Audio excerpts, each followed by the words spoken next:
Lake Michigan, with its vast and seemingly endless waters, has always held an air of mystery. Sailors who navigated its waters knew the stories: ships that vanished without a trace, planes that disappeared from radar, and even sightings of strange lights in the night sky. But what few knew was that these events were not isolated coincidences. There was a specific area in the lake, known to locals as the Michigan Triangle, where the laws of nature seemed to distort, and the veil between the real and the supernatural became dangerously thin. Sarah had always had an insatiable curiosity for the unexplained. As an investigative journalist, she had spent her entire career exploring bizarre phenomena and unsolved mysteries, often diving into stories that others deemed impossible. When she heard about the Michigan Triangle, she knew she had to explore this legend further. The history of the Michigan Triangle dates back to the early 20th century, when a series of inexplicable disappearances began to haunt the sailors of the region. The most famous of these was the case of Captain George Donner, who disappeared from his locked cabin aboard the freighter O.M. McFarland in 1937 while the ship was sailing across Lake Michigan.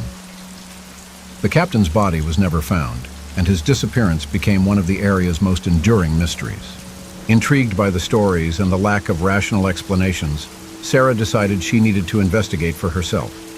She contacted a group of local researchers who had been studying the phenomenon for years and secured an invitation to join an expedition to the heart of the Michigan Triangle. The group hoped to find answers, or, at the very least, evidence that could explain what was happening in that part of the lake.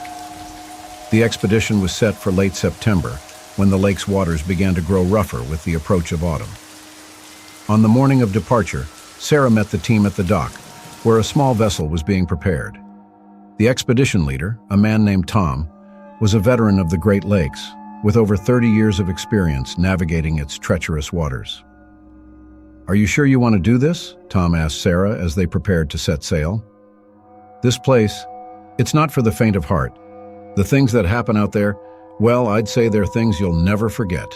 Sarah, with a determined smile, replied, "That's exactly why I'm here, Tom. I want to see for myself. I want to understand what's really happening." With a nod, Tom gave the order to depart. The vessel pulled away from the dock, and soon the calm waters of the harbor gave way to the vast and unsettling Lake Michigan. The sky was overcast, with gray clouds promising storms, but this did not deter the team. They were prepared for whatever lay ahead, armed with monitoring equipment, cameras, and of course a healthy dose of skepticism. The first few hours on the lake were uneventful. The crew was busy adjusting equipment, monitoring weather conditions, and discussing the anomalies they hoped to encounter. Sarah spent her time reviewing her notes and talking with the expedition members about their previous experiences. Around midday, the weather began to change. The clouds grew thicker, and a cold wind began to blow, stirring up waves that rocked the vessel. The barometer dropped rapidly, signaling the approach of a storm. But it wasn't just the weather that was changing. The atmosphere around the boat seemed to grow heavier, as if something invisible was pressing against them. Tom, who was at the helm, looked at Sarah with an expression that mixed concern and excitement. "We're close to the center of the triangle," he said, increasing the boat's speed to face the waves that were beginning to form.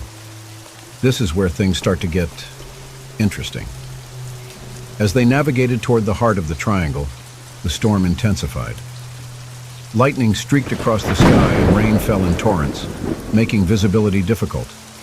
The crew began to feel a palpable tension in the air, as if the lake itself was reacting to their presence. Suddenly, the navigation instruments began to fail. The compasses spun wildly, and the GPS lost its signal, leaving them with no reference for direction. Tom shouted for the crew to hold their course, but the boat seemed to be pulled by an invisible force. Sarah held on to the side of the vessel, her heart pounding as she tried to capture everything with her camera.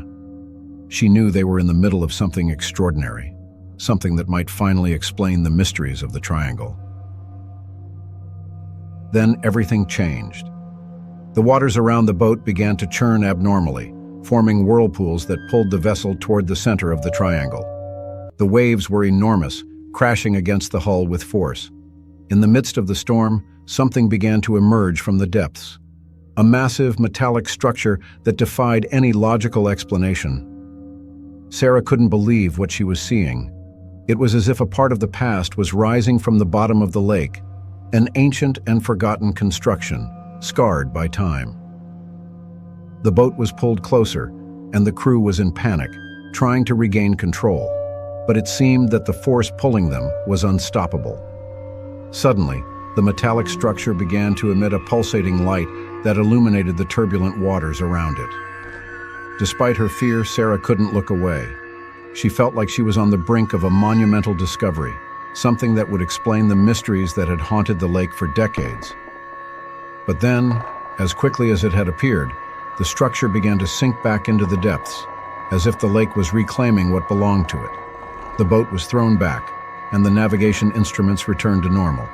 The storm began to dissipate, leaving behind only the choppy sea and a sense that time had momentarily stood still. Sarah and the crew were silent, trying to process what they had just experienced. She knew she had filmed something incredibly rare and important, but when she reviewed the footage later, she realized that the camera had failed at the critical moment. The only evidence that remained were the memories of everyone on board and the strange data recorded by the monitoring instruments. That night, as they headed back to the dock, Sarah reflected on what they had seen. The Michigan Triangle had shown its most mysterious face, but at the same time, it refused to be fully understood. What was that structure? A relic from a bygone era, a portal to another dimension, or something that defied complete human comprehension? Upon reaching the dock, the team quickly dispersed, each processing what had happened in their own way. Sarah, however, knew that her journey was just beginning. She had a new mystery to investigate, something that could change everything she knew about the world. And you, would you dare to venture into unknown waters, knowing you might encounter something beyond human understanding? What secrets does the Michigan Triangle still hold, waiting to be discovered? Stay with us, because there are many more stories like this one, waiting to be revealed. The mystery is just beginning, and the waters have much more to tell.